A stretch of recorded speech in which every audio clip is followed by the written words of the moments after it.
Zdravím všechny fotbalisty a fotbalistky. Dneska je to takový smutnější video, protože se zjistilo, že mám zranění. Ale to ještě předbíháme. Odehrává se měsíc dozadu a byl jsem na 11letém očkování na tetanus a tam se doktorka koukala na moje paty, protože jsem jí to samozřejmě řekl. A řekla mi, abych jel někdy na ortopedii. Dneska jsem tam byl a zjistil jsem to, že mám Severovu nemoc.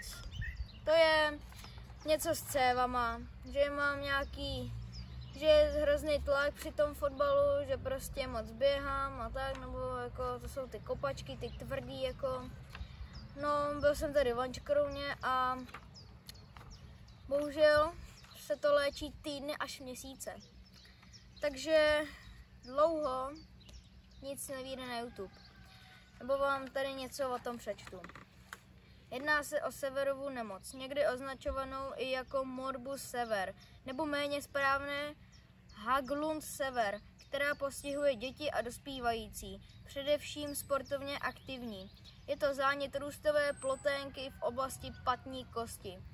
OS calcaneum, kde se upíná Achillova šlacha.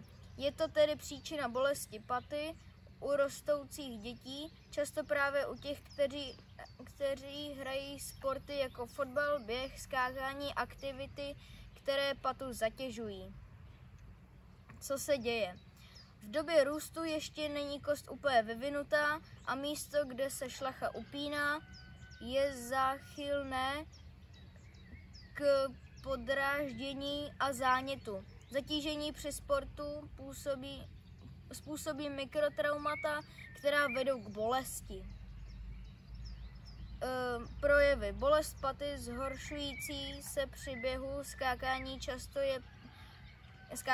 často je přítomná citlivost při zmáčknutí paty ze stran. Tak mě doktor kontroloval, že mě prostě tady takhle zmáčknul, tam mě to začalo bolet a už hnedka říkal blá blá blá, prostě ty věci. Někdy i mírné otoky nebo kulhání.